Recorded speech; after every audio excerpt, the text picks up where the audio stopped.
छोटी बातों पर गुस्सा बहुत आता है और धीरे धीरे वो उदंडता में बदल जाता है। कृपया करके कोई ऐसा उपाय बताएं जिससे मैं अपने गुस्से पर नियंत्रण कर सकूं। हाँ, बात तो सही तुम्हारी। राधा नाम जपते हो कितना? तो अब तो माला है तो सिर्फ 4-5 हज़ार ही हो पाता है। तो काउंटर से ज्यादा नहीं पता। ज्यादा क्यों नहीं पता? लड़का बच्चा है क्या तुम्हारे कि तुम्हें लड़का बच्चा के ब्याह की चिंता है कि? और ये 1-2 साल पहले तक ये साधक था, अब ये सिद्धावस्था है। नहीं भाई, अब जैसे जैसे तुम बड़े हो रहे हो वैसे वैसे तुम्हारा भजन कम हो रहा रोम है। रोम से चल रहा है, कह रहे हैं। रोम रोम से चल रहा है अभी। नहीं नहीं, काउंटर से हमको जप के अधिक से अधिक नाम जप करके दिखाओ। जब आप अधिक नाम जप करोगे, समझ रहे हो ना, तो आपके अंदर शांति आएगी। तो जब छोटी छोटी बातों में जो गुस्सा होता है ना, वो हृदय कमजोर हृदय होता है, वो मलिन हृदय होता है। निर्मल हृदय में क्षणे तुष्टा क्षणे रुष्टा, रुष्टा तुष्टा क्षणे क्षणे, ये नहीं होता, उसमें गंभीरता होती है। इसलिए आप नाम जप और बढ़ाओ। माता पिता के रोज पैर छूते हो? देखो सब गलत करने लगे। छोटे थे तुम, सब बात सही करते थे, अब तुम सब गलत करने। रोज माता पिता के पैर छुआ करो, ठीक है? रोज पैर छुआ। सब संतों को प्रणाम किया करो। करते हो संतों को प्रणाम? संत करते हैं इसको। इसी में तो बिगड़ गया। वो 1-2 वीडियो चले गए हमारे साथ के, हाथ तब से सिद्ध हो गया। छोटा बच्चा था तो आके पद्मासन में बैठा और पास में वार्ता हुई तो वीडियो चला गया, तो इसके बहुत फ्लावर क्या कर फॉलोवर हो गए। अब वो सिद्ध हो गया। नहीं, गलत बात। सब संतों को प्रणाम किया करो, माता पिता के पैर छुआ करो और खूब नाम जप करो, ठीक है? चतुरासी जी का पद आता है कोई? अच्छी जी के पास 12 पद तो अच्छे से आते हैं। 12 पद अच्छे से आते हैं। पहला पद सुना दो। जोई जोई प्यारो करे सोई मोहि भावे, भावे मोहि जोई सोई सोई करे प्यारे। मुको तो भावती ठोर प्यारे के नैनन में प्यारो भयो चा मेरे नैनन तारे। मेरे तन मन प्राण ऊते प्रीतम प्रिय अपन कोटि का प्राण प्रीतम सोहारी।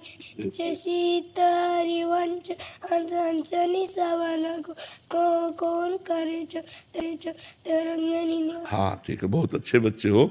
गंदे बच्चों का संग मत करना, कोई गंदी बात मत करना, नाम जप करना, माता पिता को रोज प्रणाम करना। यहाँ के सब संतों के चरणों में श्री हरिवंश, जो संत मिले श्री हरिवंश, तो धीरे धीरे ठीक हो जाओगे, ठीक है? राधे राधे महाराज जी। महाराज जी, मेरा प्रश्न है कि हम जैसे गृहस्थ साधक कैसे भगवान के चरणों में पूर्ण आश्रय प्राप्त करें? हमारी उम्र वानप्रस्थ की हो गई है, 50 साल। बुद्धि के समक्ष है कि श्री जी की कृपा ही सब कुछ है, लेकिन आचरण में फलीभूत नहीं हो पा रही। चाहते हुए भी जीवन नियमित नहीं हो पा रहा, क्योंकि डॉक्टर की नौकरी है, इसलिए सोना उठना खाना पीना कुछ भी नियमित नहीं है।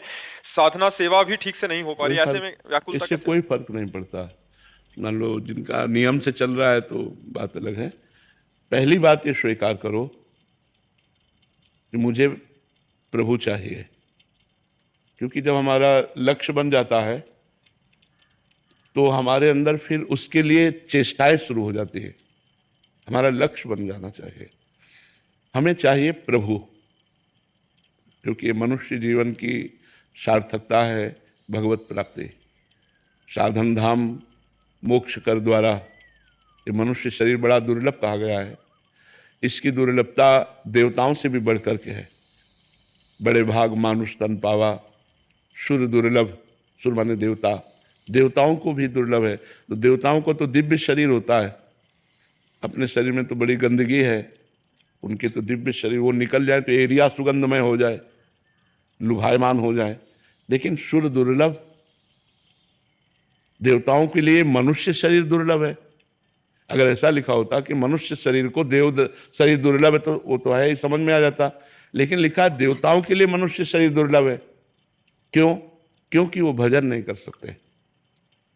वो केवल भोग विलासिता कर्म के अनुसार जो पुण्य है, उस पुण्य का फल भोग सकते हैं। जैसे नरक में पाप का फल भुगाया जाता है, तो स्वर्ग में पुण्य का फल भुगाया जाता है। लेकिन मृत्युलोक में मनुष्य शरीर के द्वारा हम भजन कर सकते हैं। ये दुर्लभ बात है। साधन धाम मोक्ष कर द्वारा, इससे हम मोक्ष प्राप्त कर सकते हैं। देवता नहीं प्राप्त कर सकते। देवता भजन नहीं कर सकते। जो 4 घंटे राम राम बोल सके, वो राधा राधा बोल सके, नहीं, वो नहीं बोल सकते। वो 4 घंटे भोग चिंतन करेंगे, लेकिन भगवान का चिंतन नहीं होगा। भगवान का चिंतन करने की सामर्थ्य केवल मनुष्य शरीर में है। इसलिए बहुत जगह लिखा है दुर्लभो मानुषो देहो। मनुष्य शरीर बड़ा दुर्लभ है। लेकिन देहिनाम क्षण भंगुरा, पर ये कभी नष्ट हो सकता है, इसका कोई भरोसा नहीं। दुर्लभ है पर कभी भी नष्ट हो सकता है, इसका भरोसा नहीं। तत्रापि दुर्लभम मन्येत वैकुंठ प्रिय दर्शनम, इसमें भी मनुष्य शरीर में दुर्लभता है। भगवान श्री हरि को प्यार करने वाले और भगवान श्री हरि के प्यारे दो प्रकार के भक्त होता है। उन भक्तों का सानिध्य मिलना, उनका दर्शन मिलना, तो मनुष्य शरीर की दुर्लभता है भगवत प्राप्ति। अगर हम केवल अपने परिवार का पोषण करते हैं, रुपया पैसा कमाते हैं, खूब खाते पीते मौज मस्ती से जी रहे हैं और भजन नहीं कर रहे, तो मनुष्य शरीर की दुर्लभता का हम अपमान कर रहे हैं। क्योंकि ये चीजें तो पशु पक्षी भी कर रहे हैं। वो अपने अनुसार भोजन करते हैं, वो अपने अनुसार मैथुन करते हैं, उनके अनुसार बच्चे पैदा होते हैं, वो अपने अनुसार जी रहे हैं। यही तो मनुष्य शरीर कर रहा है। अगर केवल इतना ही कर रहा है तो पशु पक्षी और हमें कोई अंतर नहीं रहा। मनुष्य शरीर की दुर्लभता भगवान के भजन की है। तो हमारा पहला गोल लक्ष्य, मुझे भगवत प्राप्ति करनी है, ये अंदर आना चाहिए। क्या ये अंदर आया है? क्या अंदर ये बात है? आप बताइए कि मुझे भगवत प्राप्ति करनी है। क्या इसके लिए जलन होती है? हाँ, कि मेरे अभी जो कर्म है वो भगवत प्राप्ति के योग्य नहीं है, पर मुझे भगवत प्राप्ति करनी है। अब वही आपको साधु समागम में लाई बात, वो बात ही तो आपको यहां लाई है। वही जो भगवत प्राप्ति की यत् किंचित चाह प्रकट हुई, उसी ने खोज शुरू की। तो खोज कहाँ होती? शास्त्रों और संतों में। तो जो शास्त्र स्वाध्याय या संत समागम है वो उसी खोज का अंग है। इसका मतलब आप कहीं ना कहीं भगवान से मिलना चाहते हैं। वही चाहत जब संत समागम में लाई, अब संत समागम से उस चाहत की पुष्टता होनी चाहिए। अब हम वो जो सांसारिक कर्म कर रहे हैं वो त्याग नहीं कर सकते, लेकिन सांसारिक कर्म का समर्पण कर सकते हैं। जो हम सांसारिक कर्म करते हैं उनको हम त्याग नहीं सकते, क्योंकि हमारे गृहस्थ धर्म का जो आवश्यकताओं का योग है उसी सांसारिक कर्म से पूर्ण होता है। हमें ये चाहिए, हमें ये चाहिए, हमारी ये आवश्यकता है। हमारे धर्म की पूर्ति भी अर्थ से, धर्म पूर्वक कमाए हुए अर्थ से, कि हम किसी के पति हैं, किसी के पुत्र हैं, कोई हमारा पुत्र है, हम किसी के पिता हैं। तो इन सब धर्मों का पालन करने के लिए जो हमें आवश्यक सामग्री चाहिए वो कर्म से ही मिलेगी। चाहे वो व्यापार कर्म हो या किसानी कर्म हो या डॉक्टर मास्टर, जो भी हमें कर्म मिला है उसी कर्म से होगी। अब उस कर्म का हम त्याग तो कर नहीं सकते, ये त्याग करके संन्यास लेकर हम एकांत बैठे। हम उस कर्म का समर्पण कर सकते हैं। ये प्रश्न आपका ही नहीं है, ये लाखों का प्रश्न है और लाखों के लिए उत्तर है कि उस कर्म का हम समर्पण कर सकते हैं। तो जो कर्म हम करें, जितने घंटे हम करें, उसमें हम भगवत स्मरण के लिए समय निकाल सकते हैं। जैसे आप डॉक्टर हैं, मरीज से आप बात करना शुरू कर रहे हैं, उसके बीच में आप क्या कर रहे थे? जब तक मरीज से बात नहीं कर रहे थे तब तक आप क्या कर रहे थे? तब तक आप नाम जप कर रहे थे। अगर नाम जप नहीं करोगे तो ये प्रवीणता भगवत प्राप्ति की आप में नहीं आएगी। जब हम मरीज से बात कर रहे तो राधा अंदर बोले और अब बात शुरू की, उसकी बात बड़े प्यार से सुन रहे हैं और उसमें अपने भगवान को हम देख रहे हैं कि मरीज के रूप में मेरे भगवान आए हैं और इनकी औषधि रूप से हमें पूजा करनी है। जितनी हमें भगवान ने प्रवीणता दी है इनको स्वस्थ करने के लिए, उतनी सारी प्रवीणता लगाकर इनको स्वस्थ करेंगे, यही हमारी पूजा होगी। और आपने उपचार किया, उपचार करने के बाद उसे भगवत समर्पण किया, फिर खाली समय, फिर नाम जप शुरू। तो जब आप मन वचन कर्म से भगवान को समर्पित हो जाएंगे तो निश्चित भगवत प्राप्ति हो जाएगी। तो कर्म समर्पण, भगवान नाम स्मरण और अपने कर्म को भगवत पूजा बनाना, मरीज को भगवत स्वरूप देखना। और इस तरह से यदि हम पूरा प्रयास करके और वो कर्म भगवान को समर्पित कर देते हैं, परिणाम में हमारा जोर नहीं है कि मरीज स्वस्थ होता है या मरता है, क्योंकि वो उसमें उसका कर्म लागू हो जाता है। हम अपनी डॉक्टरी का पूरा कर्म प्रयोग करते हैं, इसके बाद सफल हो जाता है तो जय जय और असफल हो जाता है तो जय जय। बिल्कुल उसमें समान भाव, समता का भाव रखे, प्रयास में कमी ना रखे, प्रमाद ना करे, तो वही उसकी पूजा बन जाएगी और इसी से उसको भगवत प्राप्ति का संयोग बन जाएगा। आप देख लेना, आप इसको सम्यक रूप से कीजिए, सत्संग सुनते रहिए, नाम जप कीजिए और कर्म समर्पण कीजिए और सावधानी पूर्वक मरीज में भगवत भाव, कभी क्रोध ना आने पावे, कभी लोभ ना आने पावे, कभी प्रमाद ना आने पावे, तो यही आपको भगवत प्राप्ति का योग बना देगा। क्रोध मान लो मरीज ऐसा है जो दंडता करे, लोभ ऐसा है कि अधिक अर्थ की प्राप्ति हो जाए इस मरीज से, तो हम इनसे बचे। क्रोध से बचें, लोभ से। और प्रमाद ऐसा ये है यार, ये तो दिन भर का काम है, आपका दिन भर का काम है, लेकिन वो दौड़ करके जो आपके पास लाया गया है वो बहुत कष्ट में है। आपको बिल्कुल त्वरित भाव से, मतलब शीघ्रता पूर्वक आपको उसके रोग निवारण के लिए तत्पर होना है। प्रमाद स्थिति आपको धारण नहीं करनी, तो यही आपकी भगवत प्राप्ति का योग बन जाएगा। गुरुदेव भगवान, भगवत प्राप्ति की चरम व्याकुलता कैसे आती है? नाम जप, पवित्र भोजन, नियमित कथा श्रवण, संत सेवा, भगवद आश्रय, इससे जब हम संत सेवा, संतों के वचनों का पालन करना, खूब नाम जप करना, भगवत प्रसाद स्वरूप भोजन पाना, भगवान को भोग लगा के रात दिन भगवान का चिंतन करना, नियमित भगवान की कथा सुनना। अगर कोई नहीं सुनाने वाला तो हम भगवान को श्रोता बना के स्वयं कथा सुनाते हैं और सुनते हैं। इससे हमारे अंदर व्याकुलता पैदा हो जाएगी। पर पापाचरण का त्याग अनिवार्य है। अगर हमसे पाप आचरण होते रहे तो व्याकुलता नहीं हो पाएगी। तो शास्त्र के अनुसार हमारे आचरण होने चाहिए, शास्त्र विरुद्ध आचरण नहीं होने चाहिए, संग हमारा ठीक होना चाहिए। भगवान की व्याकुलता तभी होती है जब हम मलिनता से दूर हो जाते हैं। माया का कार्य है मलिनता, तो माया से मुक्त पुरुष ही भगवत व्याकुल होता है। प्रेम की जो विरह की अवस्था है वो माया मुक्त पुरुष में होती है। जो माया युक्त पुरुष है, माया रुमोर तोर तय माया, इसमें जहाँ इंद्रियों का विलास है, परिवार का मोह है, शरीर से राग है, भोगों के प्रति राग है, वहाँ भगवत प्राप्ति की लालसा ही नहीं होती। तो हमें चाहिए कि सावधानी पूर्वक हम अपनी इंद्रियों को भोगों से हटाएं, परिवार की ममता को भगवान के चरणों में समर्पित करें। जो माँ में, पिता में, भाई में, बहन में, घर में, रुपया में, रिश्तेदारों में, नातेदारों में हमारा महत्व बुद्धि है, प्रेम है, वो प्रभु के चरणों में सबकी ममता ताग बटोरी, मम पद मन ही बांध बर डोरी। भगवान के चरणों में ममता करें, आसक्ति करें, खूब नाम जप करें, पवित्र भोजन करें और कुसंग का त्याग करें। जैसे देवर्षि नारद जी से पूछा गया, कस तरति मायाम, माया से कौन तरता है, कौन तरता है? तो उन्होंने कहा यो संगास त्यजति, जो संग का त्याग कर देता है। किसी भी तरह से किसी से कोई संबंध नहीं, अंदर से। बाहर से तो व्यवहार में सबसे बर्ताव करना पड़ता है, पर आंतरिक हमारा किसी से कोई संबंध नहीं। जैसे मीरा जी कहती हैं, मेरे तो गिरधर गोपाल दूसरों न कोई। ये बात अंदर आनी चाहिए कि भगवान श्री कृष्ण के सिवा मेरा कोई नहीं, प्रियाजू के सिवा मेरा कोई नहीं। अंदर ये बात जब आ जाए तो फिर धीरे धीरे सब बातें सुधरने लगती। पहले मूल बात आवे ना कि मैं प्रभु का, प्रभु मेरे, प्रियाजू मेरी। तो हम अभी हमारा मेरापन बहुत जगह बटा हुआ है। अभी हम ये नहीं कह सकते कि दूसरों न कोई। तो जब तक दूसरा कोई है तो व्याकुलता कैसे पैदा हो प्रभु में? प्रभु में व्याकुलता तो तब आवे जब दूसरा कोई है नहीं प्रभु के सिवा और वो मिल नहीं रहे, तो मिलने की फिर व्याकुलता जागृत हो जाए। तो हम धीरे धीरे शास्त्र स्वाध्याय, संत समागम के द्वारा जो हमारा पवित्र विवेक है उसके द्वारा हम अपने परिवार का राग भगवान के चरणों में समर्पित करें, अपने शरीर का राग भगवान के चरणों में समर्पित करें, भोगों का राग भगवान के चरणों में समर्पित करें, खूब नाम जप करें, लीला गायन करें। तो कसरति मायाम बोले जो संगास त्यजति, जो सब संगों का त्याग कर देता है। सब संगों में भागवत संगों की बात नहीं कही गई। जो भगवत विमुख हैं, जो हमें भगवत विमुख करने वाले हैं, वो चाहे वस्तु हो, चाहे व्यक्ति हो, चाहे स्थान हो, जिसके संयोग से भगवान का विस्मरण होता है उसका त्याग करें, और जिसके संयोग से भगवान का स्मरण होता है वो वस्तु, वो व्यक्ति, वो स्थान हम ग्रहण करें। यो संगास त्यजति।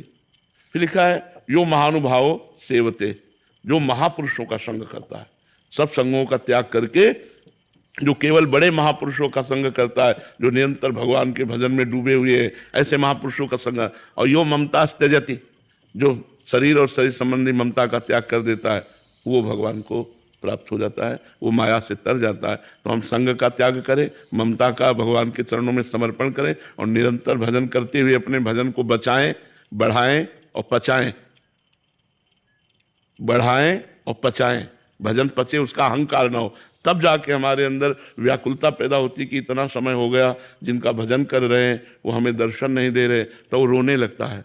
और जहाँ भगवान के लिए रुदन शुरू हुआ, व्याकुलता शुरू हुई, फिर बात बननी शुरू हो जाती है। और जो अभी तक पाप हो गए ये सब भस्म हो जाएंगे भगवान के नाम से।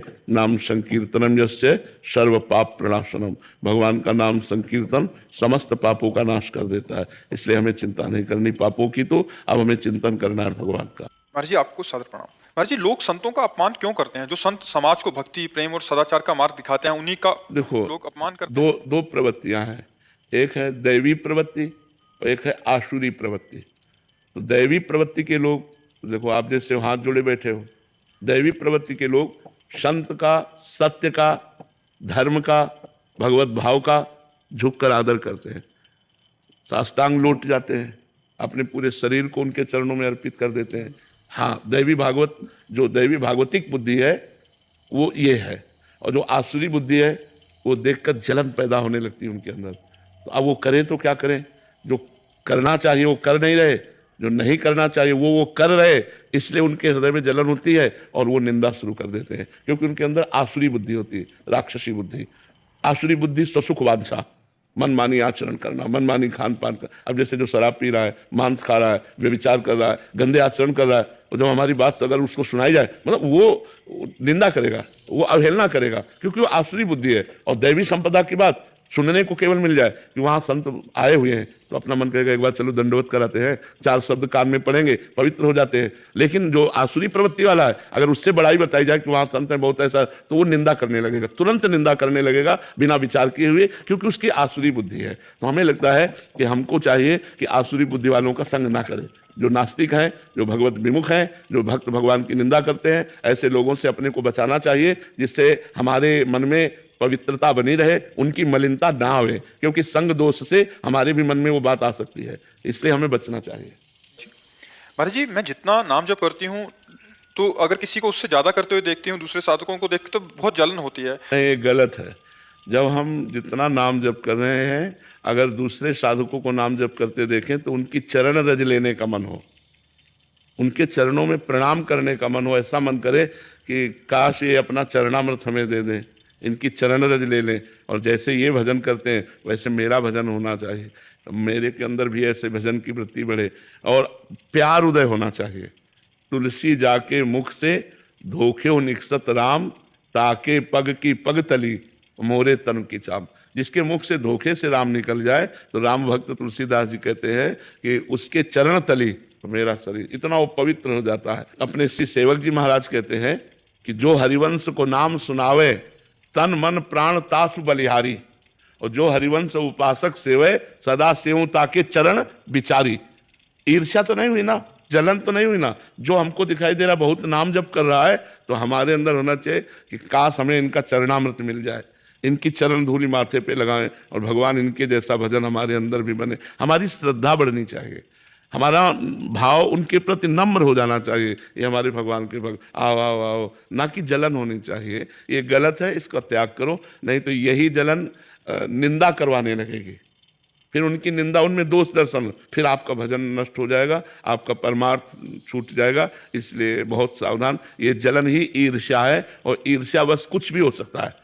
मतलब अगर ईर्ष्या बढ़ जाए तो अपने को नष्ट करके दूसरे को नष्ट करने की बात आ जाती है। ईर्ष्या बहुत बुरी चीज है, इसको त्यागना चाहिए। मत्सरति, मेरे से आगे निकला जा रहा है, ऐसी भावना को ही ईर्ष्या कहते हैं। इसलिए इसका त्याग करो, भगवान से प्रार्थना करो कि जो नाम जप करने वाले हैं उनको देखते ही मेरे हृदय में उनके चरणों में वंदना करने का भाव हो, उनकी चरण रज लेने का भाव हो, उनका चरणामृत लेने का भाव हो, और ऐसा भाव हो कि वो जैसा भजन करते हैं वैसा मेरा भी भजन होने लगे। ऐसी भगवान से प्रार्थना हो। महाराज जी कह रहे हैं कि जब भी कोई प्रॉब्लम आती है तो ठाकुर जी उस प्रॉब्लम से निकाल देते हैं, बट कोई दूसरा ज्यादा नाम जब करता है तो मेरे को लगता है कि ज्यादा मदद उसकी करते होंगे। महाराज जी मतलब हमेशा मेरे को जब भी कोई प्रॉब्लम आती है निकाल देते हैं, लेकिन उसका धन्यवाद कैसे कर सकते हैं भगवान जी का? अपने माँ को कभी धन्यवाद दिया है क्या? दिया है क्या? अपनी माँ को कभी कोई जीवन में थैंक यू बोलता है क्या? क्यों? इतना वो प्यार करती है, इतना दुलार, मेरी माँ है यार। माँ और पिता को कभी, पिताजी हमको एक मोबाइल दे दो, उन्होंने मोबाइल दे दिया, थैंक यू, ऐसा कभी कोई बोलता है क्या? क्यों? क्योंकि थैंक यू दूसरों से बोला जाता है, अपनों से थैंक यू नहीं बोला जाता, धन्यवाद नहीं बोला जाता। तो भगवान कौन है? सबसे प्यारे अपने हैं, तो उनको हम धन्यवाद काहे को दें? वो तो हमारे प्रभु हैं, वो हमारे प्रीतम है। धन्यवाद की जरूरत दूसरों को होती है। तुम नहीं बचाओगे तो और कौन बचाएगा? तुम नहीं संभालोगे तो और कौन संभालोगे? तुम्हारी गरज है, क्योंकि मैं तुम्हारा हूं। तुम्हें संभालना पड़ेगा, तुम्हारी जिम्मेवारी है, हम क्यों चिंता करें। तो ये बात समझना पड़ेगा कि हम अपने प्रभु को कितना आदर देते हैं, अपने जीवन में हम प्रभु को कितना स्थान दिए हैं, हृदय में किस किस का स्थान ज्यादा है, प्रभु का या संसार के संबंधों का। भगवान को तो धन्यवाद देना बनता ही नहीं, क्योंकि वो सबसे ज्यादा प्यारे अपनी आत्मा है। अच्छा, अपने को कभी कोई धन्यवाद, कोई अच्छा काम हो गया तो हम कहते हैं कि शाबाश शाबाश धन्यवाद ले। तो अगर हम आत्मस्वरूप से देखें तो भगवान हमारी आत्मा है, अगर पिता स्वरूप से देखें तो सबसे प्यारे लाडले, जैसे हमारी माँ, जैसे हमारे पिता, तो तुम्हें हो माता च पिता, तुम्हें हो बंधुस्थ सखा तुम्हें हो, तो हम कैसे धन्यवाद दें। तो हमें लगता है धन्यवाद दूसरों को दिया जाता है, अपनों को नहीं, और अपनों में सबसे ज्यादा अपने भगवान है, इसलिए हम उन्हीं के आश्रित रहें और वो जैसी परिस्थिति लाते हैं उसमें हम राजी रहें, पर भगवान के भजन करने वालों में ईर्ष्या ना करें, क्योंकि ये गिरा देगी, ये फिर आपको अपनी भक्ति से गिरा देगी।